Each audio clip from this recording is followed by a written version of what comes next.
All right, we got about 15 seconds and we're going to get started.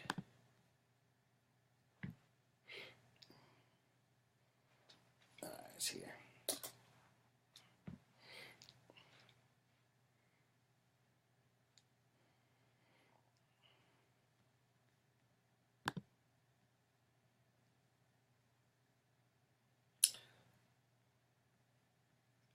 All right. Hello, everybody.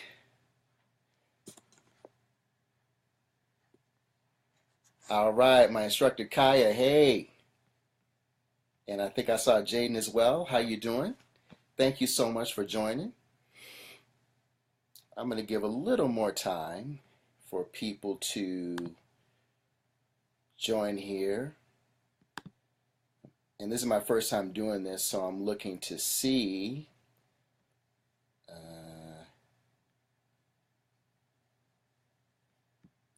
Hey, Jaden. How are you, Jaden? Thank you. Derek, how you doing, Derek? All right.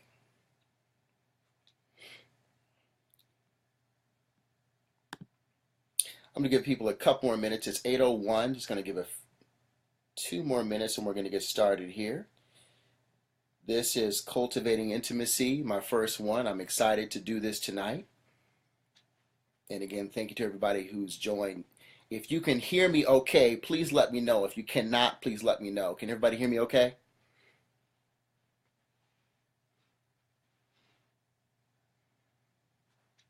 Not sure if that's a yes or a no. Somebody tell me something. Can you hear me okay? Can everybody hear me? Just write yes or no. Yes. Let's see. I think someone said yes, it's loud and clear. Okay, great. Thank you, Jaden. Thank you. Thank you.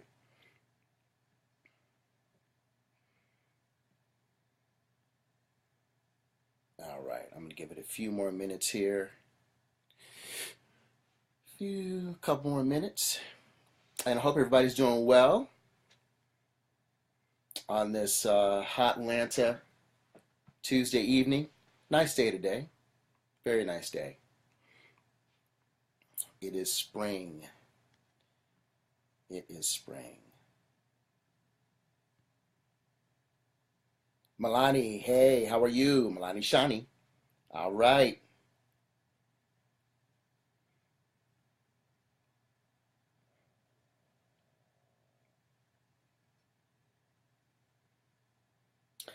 All right, so it is 8:02. We're going to about 8:30 unless there are questions that will go beyond, which is fine.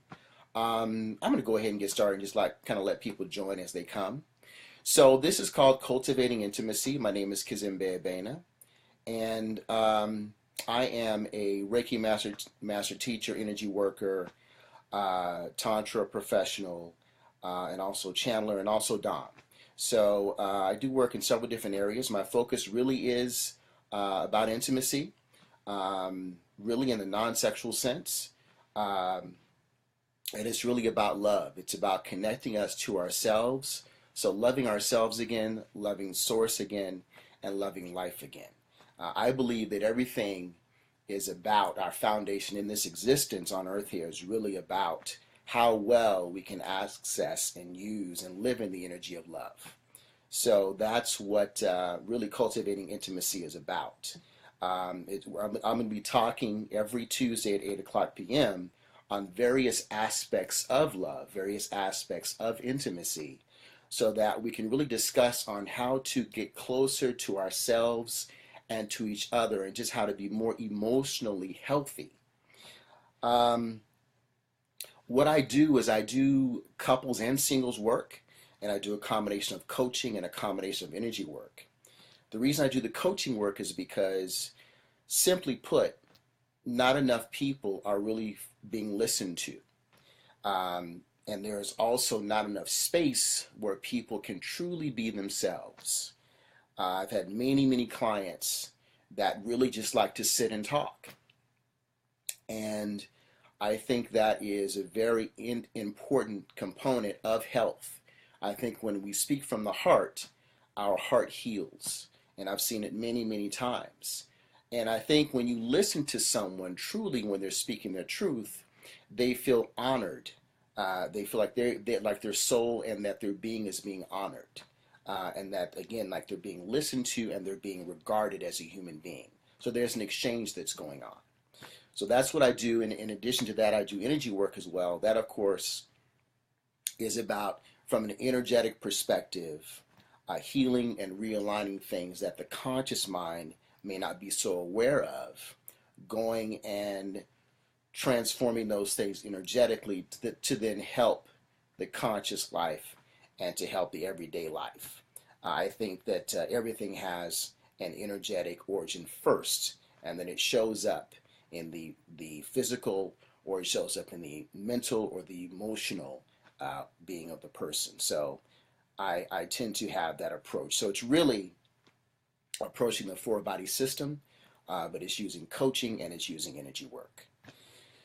All right, so tonight we're going to be talking about vulnerability. And I think it's really important because I hear a lot of talk about love, a lot of talk about love, a lot of talk about the authentic self, a lot of talk about connecting. I think that Tantra is on the rise, intimacy is on the rise, of course. But what I don't hear a lot of talk about is vulnerability. And in my opinion, if you're looking to love, you will not get love. There is really not a depth of love. There is not true love without vulnerability. And the reason for that is because when you are vulnerable, you are speaking and existing from your truth, and you are also receptive. You are also completely receptive. The definition of vulnerability, just kind of a nutshell, a summation here, is the state of being in a state that could potentially get you harmed or hurt or killed. So there is a risk in being vulnerable. But because you face that risk and you choose to be vulnerable anyway, therein lies your strength. I think that men, and this is both for women and men, but men in particular, in this patriarchal society, we have a huge issue. Travis, how you doing, buddy? We have a huge issue, sunshine, with being vulnerable. And I think this is where really patriarchy has actually destroyed men, the very people that constructed it. I think that the lack of vulnerability, the lack of flexibility, the lack of emotional intelligence, the lack of sensitivity, the lack of empathy, which is all tied to vulnerability, is what is really putting men into the grave in a very early state. It is what is contributing to violence. It is contributing to shame. It is contributing to guilt. It is contributing to self-hate. It is contributing to xenophobia, and so many ills and so many isms. And I think the solution is a twofold process. You know, we talk about loving each other, we talk about acceptance, but we really have to, for each other, I think, lay the groundwork and create an environment, an immediate environment where we say, you know what? I am here to listen to you without judgment or condemnation. Give me what you have. Tell me what is on your mind. And I am not going to judge you as you speak your truth, as you are vulnerable. So for a lot of women out there that look to try to get their man to, hey Melissa, they try to get their man to be more open with them. Just saying that you want them to be open that's fine. And then the next step of that, though, is that you've got to convince them. You've got to convince the man or the woman, of course. I'm saying this, you know, in regard to men because we particularly have a very difficult time showing any emotion other than anger. You have to show that person that you will receive their vulnerability without judgment or condemnation, that you will receive it without threatening who they are, Because the biggest thing for men is that we feel that we are sacrificing some sort of manhood, some sort of masculinity by being emotional. That, man up, don't be soft, you know, um, don't be a wuss, don't be weak, how dare you shed a tear. I remember years ago, there was an associate that I knew, and I think his grandmother had passed. And someone asked him, well, you seem like you may have shed some tears. Did you cry? He said, oh, no way. I wouldn't do that, man. You can't cry. And we all kind of look at each other like, well, why not? Someone just passed away. I think there is a myth that believes that these emotions, if we suppress them, that they will go away. And they don't. They don't at all. As a matter of fact, they fester and they gain power. And as a matter of fact, all of a sudden, they are subconsciously working on you in the background. And then because they have to be expressed, because they want to come out, they come out in very uncontrollable ways. So denial of emotional feelings, denial of emotions is a very dangerous thing. It's a very dangerous thing because all of a sudden, because we have not taken the time to heal and to face and deal with something, we try to suppress it, and now it festers, it grows in power, and it comes out in ways that we're not aware of because we've never truly faced it. We've never accepted it and said, hey, okay, this is me. In a vulnerable state of power, we can say, all right, you know what? I was scared, or I didn't know what to do, or I made the wrong decision, or I was hurt. You look at that and you say, yes, that's how I felt in the moment. But that won't define my entire life. I can be that in the moment. I can accept that. And I can continue to move on.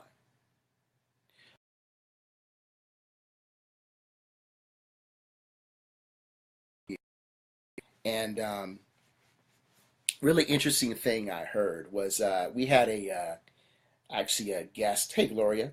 We had a guest. Um, Timbo. We had a guest instructor, and he was talking about vulnerability or just allowing the scene to happen. And he was saying, if you let yourself go in the scene, you don't know what's going to happen. And so he was talking about, he used a very, very personal example. I was really, really impressed and endeared that he used this example. He said that he had a fear of heights, but he didn't know how bad it was. So he got into a helicopter. It was a big one with a group of people. They were going to kind of do a little trek around the city. And as the helicopter started to, rise, it got higher and higher, and he just freaked out. And next thing he knew, he had his head in the guy next to him's lap and was biting the guy's knee in just sheer terror, just screaming in sheer terror, So here he is telling us this. And he was saying a couple things. He was saying, number one, from my perspective, he was strong enough to admit this to a group of people. There's probably about 50 of us in the room. And so I admired his strength. And at the same time, I said, okay, well, obviously he's done something to take care of that, or he's learned something from that. But he had to admit that. He wasn't in any denial about that. He had to admit it. And I think when we face our vulnerabilities, when we are vulnerable, if we're in life and we're facing something from a vulnerable state, we are taking our hands off the controls for a moment. Because his thing was, he had been controlling himself for so much, and then he lost control, which also freaked him out. But a beautiful thing can happen if we take our hands off the controls, the higher power that exists within us, that governs us, can then take over. Now, that there was an example of he just simply had a deep-seated fear that he needed to address. And that's the other thing. Let's say that we are vulnerable and we find out that we have this deep-seated fear.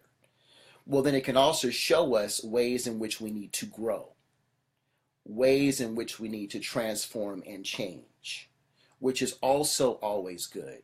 Obviously, change and transformation is not always easy, but indeed it's necessary, because we know that, of course, one of the definite constants in the universe is change. So it can show us where we need to grow. It can show us where we need to change.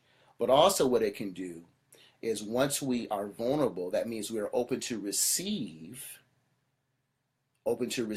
love, open to receive blessings, open to receive abundance.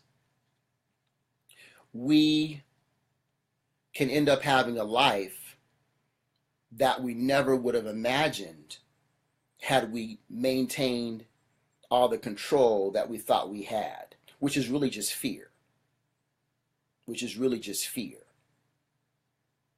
I can say from a personal experience that my dealing with control is all about fear. I don't want to let that go because I don't know what's going to happen. And if I don't know what's going to happen, I'm sure it's going to be bad. So it's got to only go a certain way. That's fear-based thinking. That's scarcity-based thinking. So I think we really have to, Kuda-san, hey, how are you? We really have to look at the benefits of being vulnerable and start to look at it as a place of power and a place of truth. So when we are in a relationship, really no matter what relationship it is, of course a personal one, because you do at the same time, you do have to be wise and discerning in your vulnerability. But when we are talking about having personal relationships, I think it's important to take a personal inventory on just how vulnerable we are being. You know, how, in other words, how likely is the person that we are engaging with? How comfortable do they feel in being vulnerable with us, and vice versa? And if there are some hiccups there, if it's a close friend of yours, if it is a friend of yours that you confide in, I think that is a discussion that's worth having. Now, in terms of what we can do to begin to be more vulnerable, I think it can start with really asking ourselves in the moment, how do you feel in this moment right now? Not judging it, not trying to say, oh, those feelings are not valid, or I should know better than this, or I shouldn't, it's not good if I feel that way. No, not putting any sort of judgment on it. Being honest about how you feel right in the moment, right now. And then really making a pact in that moment. Let's say it's 15 minutes, let's say it's 30 minutes, let's say it's 45 minutes, let's say it's an hour with whomever you're talking with. You make a pact to each other to not judge and condemn each other. So you're creating a space, a safe space, where you can be emotional. Matthew, hey buddy, where you can be expressive and where you can be receptive. Because if two people come together and they are vulnerable, what's another word for vulnerable? It's raw. It's raw. We're in the raw, or something is raw. It's got no shield on it. It's completely receptive. So it's giving its vulnerability, and it's also receiving. So it's very much a holistic give and take that's happening when both people are in a vulnerable, i.e. receptive state. When two people are in that state, that is when love occurs. That's when love can really, honestly, and truly begin to affect those people that are together. If there is no vulnerability, if there is no truth, if there is no rawness, then there really isn't that much love. There's love, there is love, but it's not as deep as it could be. It's not as deep as it could be. And the fact that it's not as deep as it could be is absolutely going to eventually hit a brick wall. There's going to be an incident that's going to come up that you couldn't share with the person, or there's going to be an argument about something, lack of acceptance, etc. And I'm talking about interpersonal exchange here. Mwagi, what's happening, brother? Thank you, sir. But as I mentioned earlier, it's not only about our interaction with each other, but it really starts with ourselves first. And I think there are a lot of people, and I'm saying this because I've been through this and still battle with this in some areas, where we truly need to accept ourselves and move past the guilt and the shame. I'm going to tell a little incident. Baba Kaya, you'll remember this. So I was, to illustrate what I mean here, because often we may be afraid of things that really there's no point in being afraid of it at all in the first place. So about a month or so ago, a couple months ago, I was going to class with Baba Kaya here. I've been in class with Baba for almost 6 years. And actually, I think it's definitely 6 years, if not over. And I was running late. I hadn't really eaten that much all day. I said, let me go and grab. I said, you know what? I got to do McDonald's. That's the only thing I see on the way. I got to grab some McDonald's. So I go and I grab some McDonald's. So I grab some McDonald's, and I'm feeling some kind of way about it because I'm about to go into a metaphysics class where it's a bunch of holistic folks. We've been talking about energetic health and mind and body and spirit health and all this stuff. And I'm about to run up in this class with a McDonald's bag. So, I'm thinking about, okay, what am I going to say? What am I going to say? I know I'm going to get called out. What am I going to say? Deidre, hey, love. So, I'm not hyperventilating, but, I'm like, okay, this might be a little embarrassing, and I'm going to get called out. So I go in class, and the first thing I say is, all right, guys, don't judge me. I got, I got some McDonald's. So everyone was like, oh, really? Wow, okay, well, we made the run too. Yeah, we've made that run too. Before, you got a fry for me? Yeah, sure, I got a fry. So all of a sudden, what I thought was going to be an embarrassing moment, and I had actually brought in guilt, I had brought in shame, was really one where, number one, it wasn't anywhere near what I thought it was going to be. I wasn't going to get kicked out of the class. I wasn't going to be persecuted, or I wasn't persecuted. None of that stuff happened. As a matter of fact, me coming in and being vulnerable, saying, hey, this is what it is, it actually brought folks together in a very interesting way. I said, oh yeah, well, I've done that too. And obviously, you don't want to eat McDonald's every day. And as a matter of fact, as of about last month, I've actually stopped eating all land animals and all that type of stuff. And I'm a pescatarian now, which is just vegetarian and fish.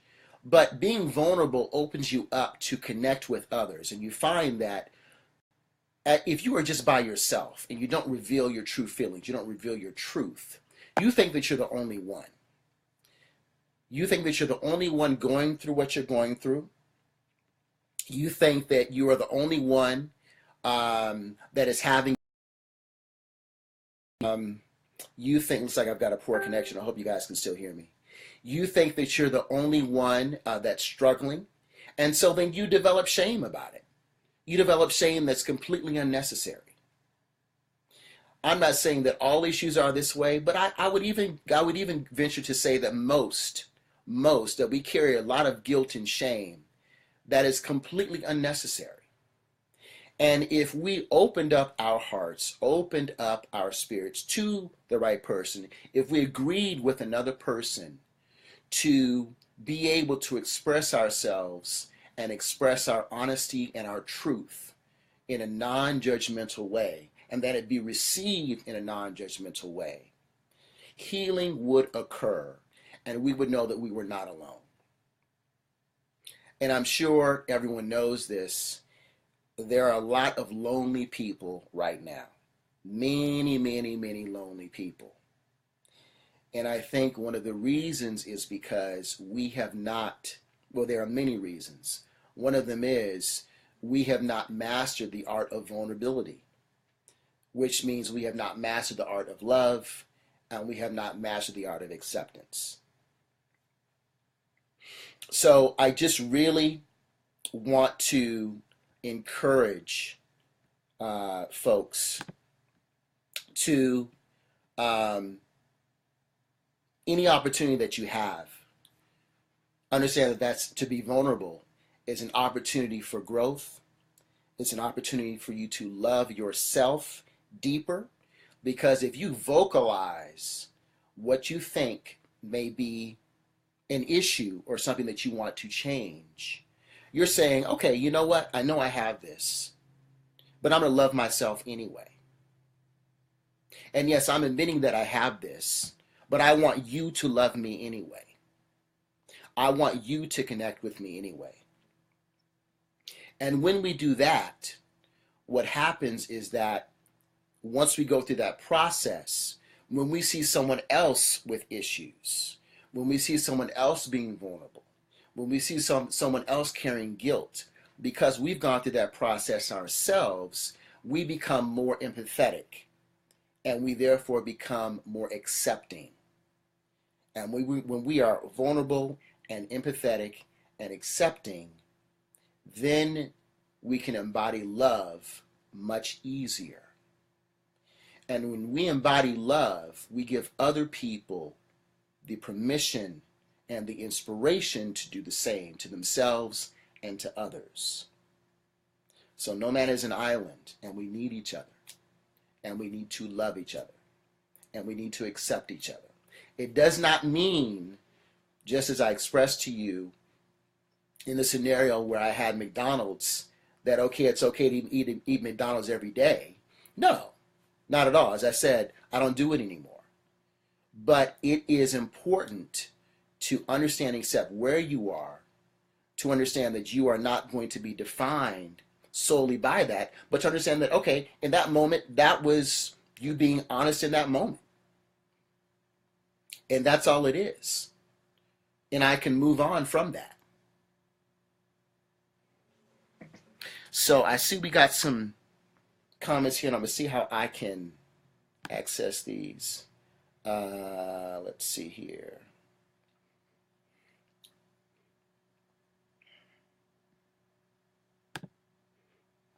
And thank you for sharing. Anybody who shared, thank you so much. It's 8:28. I told myself I would keep this going. If there are questions, I would keep this going. If not, it's all good.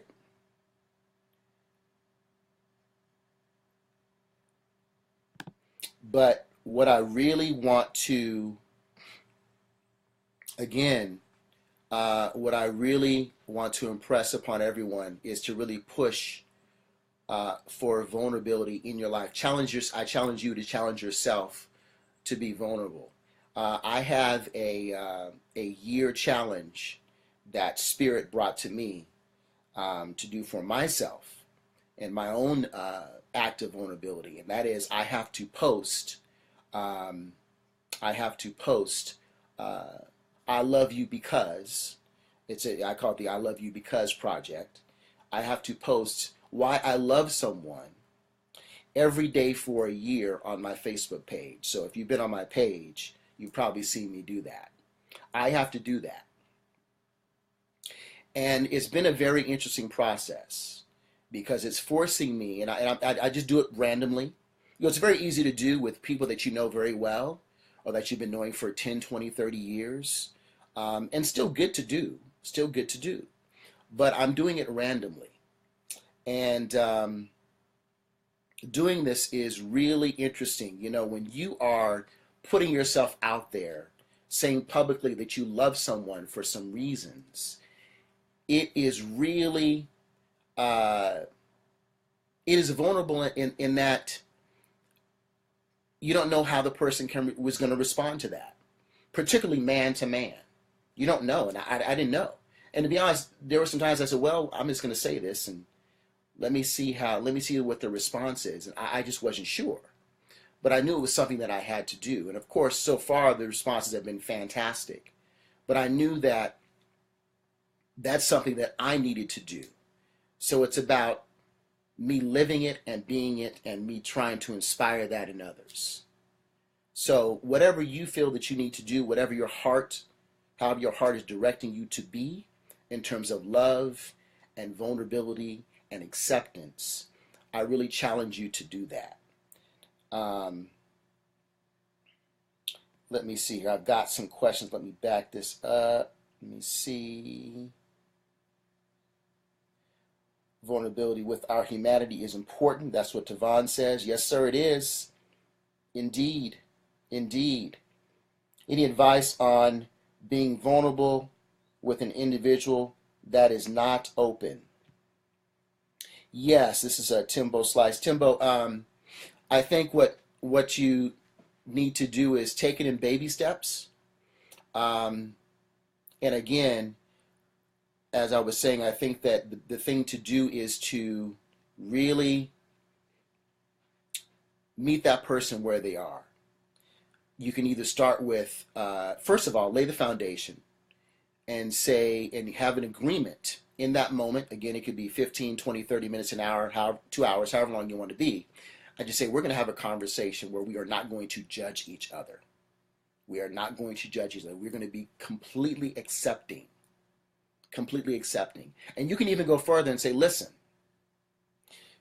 we can even make an agreement to not even further discuss what we bring up in this moment here. In other words, because someone may say, okay, you know what, we're talking about it now, but you may throw it back in my face later. People don't like that either.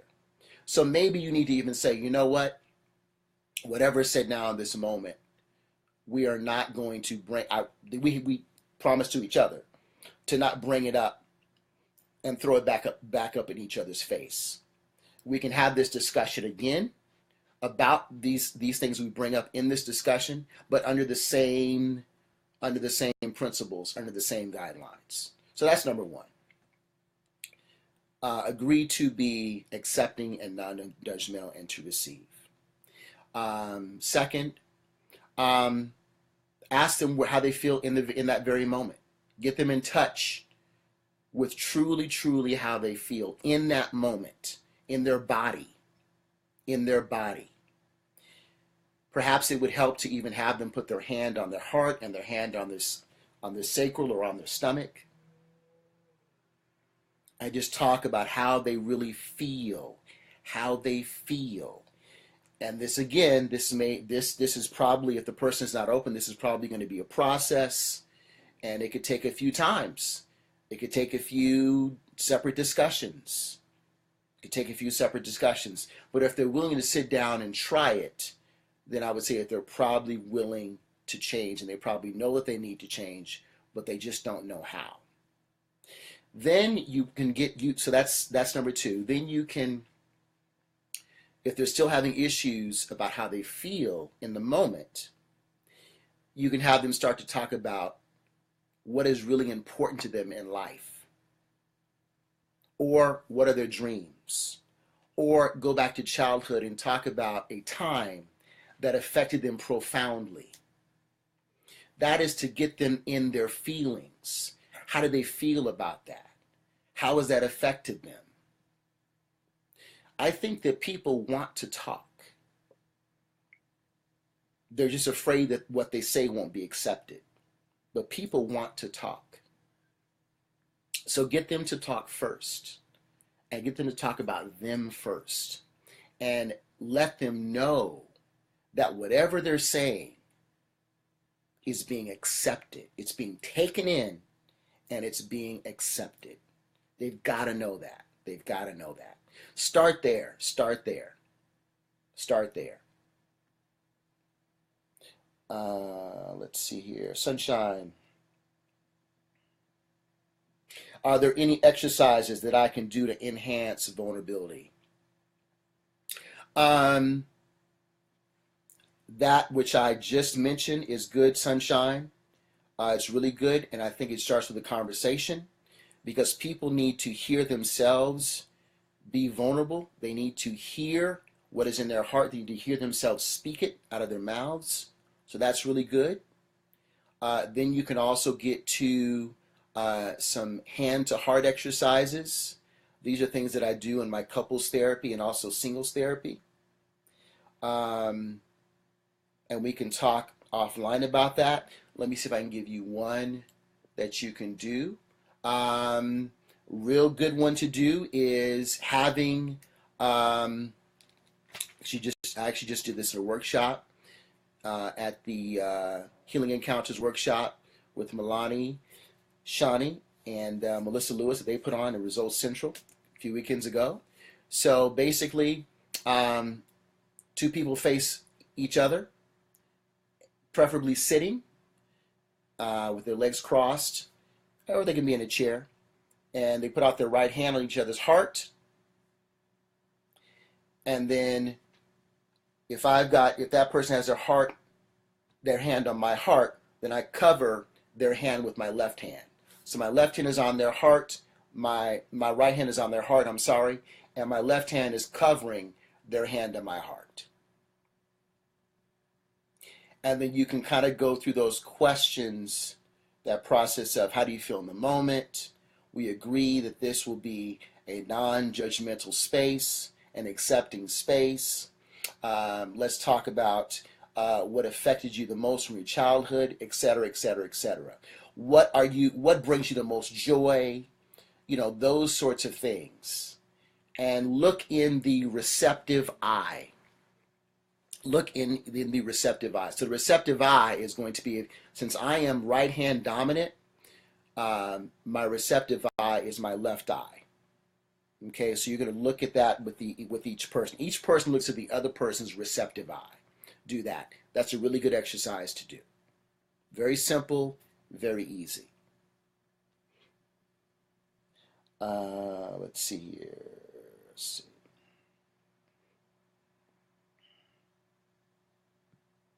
Let's see. Hey, Brian. Any other questions about that? About vulnerability or how to jump that off?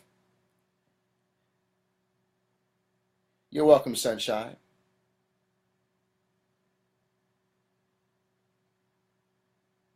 Let me see here.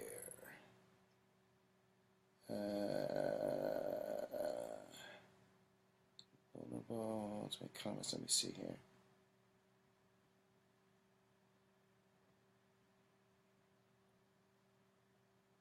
All right. Good. Okay.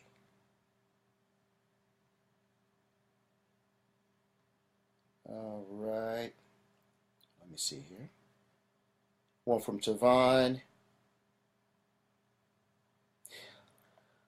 So how can you schedule sessions with me? So you can reach out to me here on Facebook.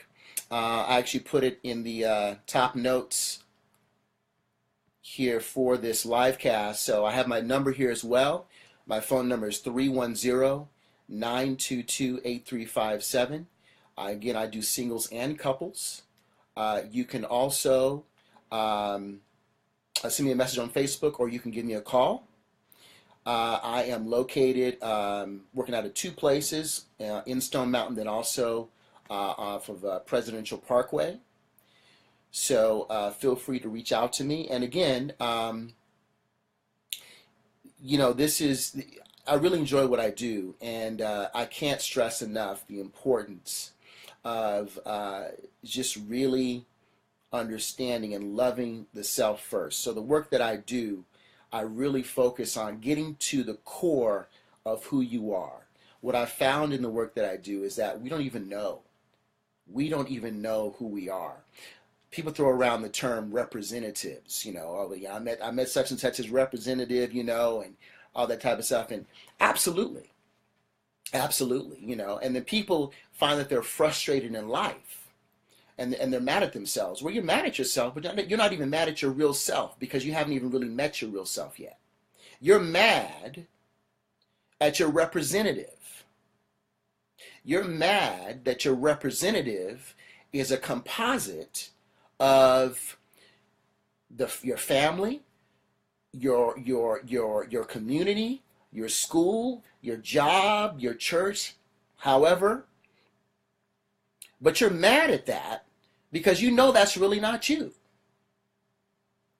But we've convinced ourselves, and we've all been conditioned, that we have to be a certain way to get love, to get respect, to get attention.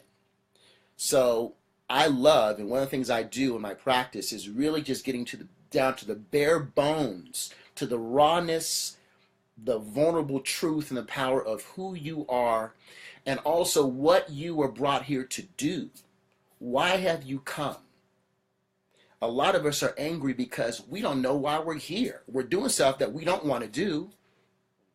We're doing it out of obligation, not really out of love. We're doing it out of obligation. And if you're doing something out of obligation, it's going to turn into resentment.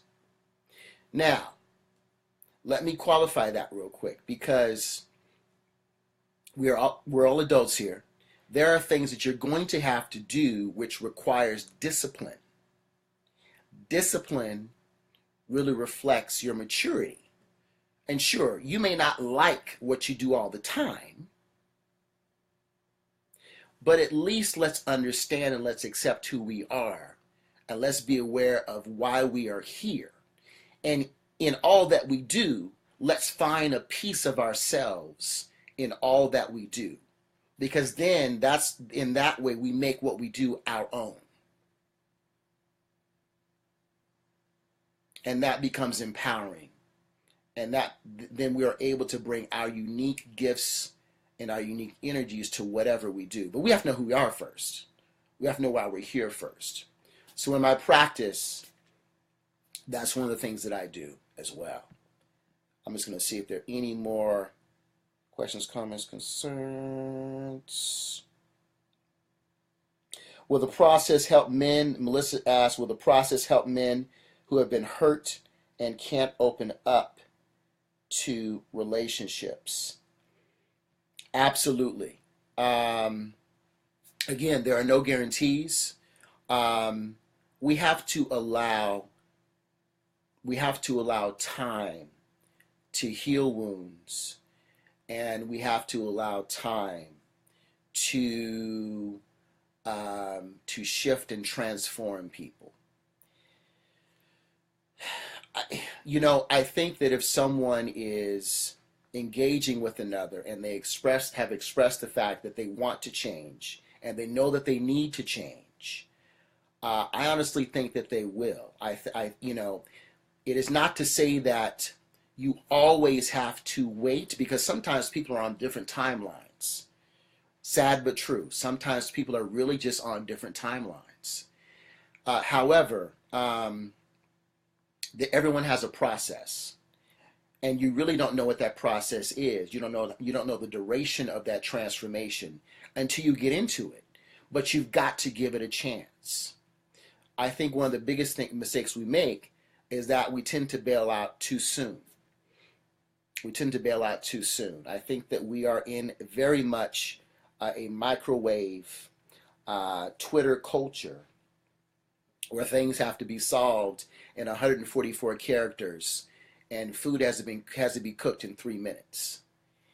And it didn't take you 3 minutes to get the way that you are. It just didn't at all. It took years and years and years and years. And not to say that it's going to take years and years and years for you to change, but we've got to exercise empathy, sympathy, patience, and understanding, and resolve. And I'm really talking about with ourselves. I'm specifically talking about with ourselves. We've really got to show ourselves love and compassion. Love and compassion and acceptance. And I just want to say, for those men out there that, and I see a lot of them, unfortunately, that think that they don't need help, I'm especially talking to you. I'm especially talking to you. You're being fooled. And there is no shame in it. There is no shame in it. But particularly if you are working with people, if you are some sort of social worker, communal worker, or in the holistic health field, or a healer, or whatever have you, and you are never on someone's healing table, you are never in a therapist's office, you are never receiving any sort of therapy yourself, um, and yet you're expecting other people to receive healing and to be healthy. I don't know how you can be healthy yourself if you're not doing those things. Um, and again, I am not saying that to make men feel bad or people feel bad. I think this happens with men and women, but a lot of men. But I just think I'm saying it to let's be honest. Let's be honest. Let's move past denial, because as long as we are in a state of denial, nothing gets healed, nothing transforms, and nothing changes. So there's no vulnerability. For something to transform, oftentimes it has to be broken down first, which means it has to be broken down to a vulnerable state first and then built back up. But it's got to be broken down first. We all know, if you're lifting weights, for those guys, those people, men and women who lift weights, you know what's happening with your muscle fibers. Your muscle fibers are actually breaking down first. The fibers are breaking down, then you're eating well enough to give them nutrients to build them back up. So you're nurturing them and building them back up by hitting them with more weights, so that now they can respond to that stress, which is weight, and they get stronger. So the whole thing with being vulnerable is to build strength and to learn. And you're standing in your strength. That's why when you're vulnerable, you're standing in your strength, because you've got to be in that and shoulder whatever issue you're going through. You've got to stand in it. And the only way to stand in it, to know how strong you are, is to be vulnerable. That's the only way. To face it head on and say, you know what? It is what it is. Here it is. I'm this, I'm that. I've been doing this. I'm tripping. Okay, here it is.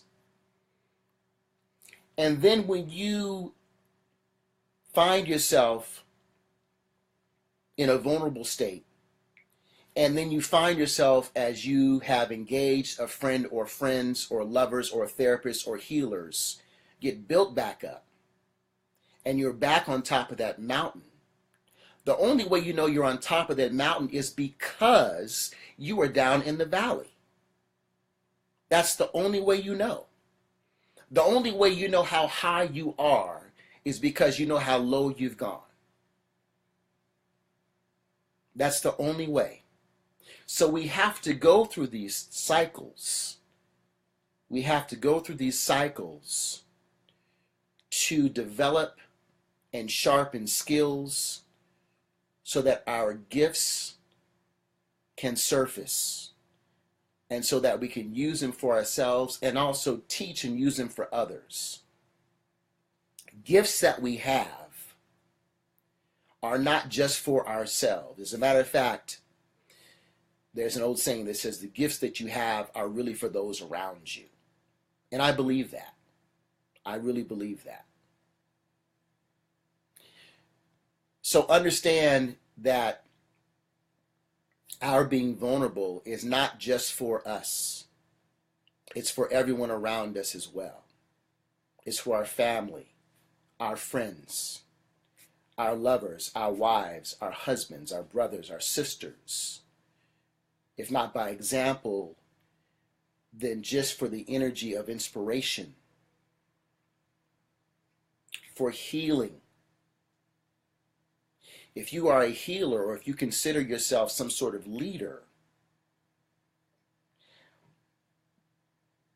and you are not vulnerable, I would suggest that you would be far more vulnerable, far more effective as a leader if you were more vulnerable. Because vulnerability again allows you to be empathetic. And when we empathize, we engage the other persons and people deeper. It's not just a shallow interaction. Empathy allows us to engage on a much deeper level and have a sense of understanding about those other people that we're interacting and crossing paths with.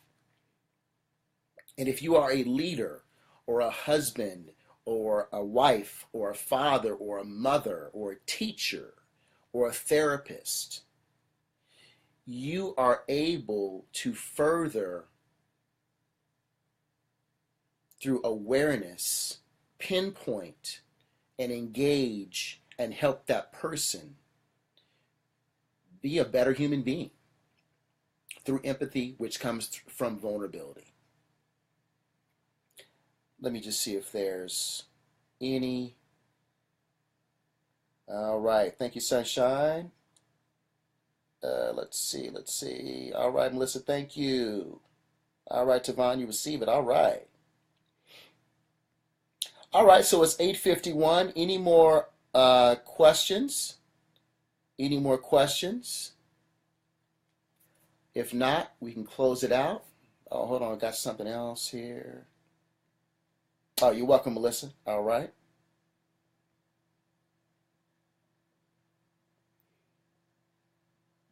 All right, so I think I'm gonna go ahead and close this on out.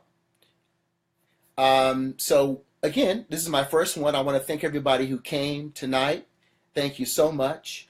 Um, I will be doing this every Tuesday evening. I end up being 8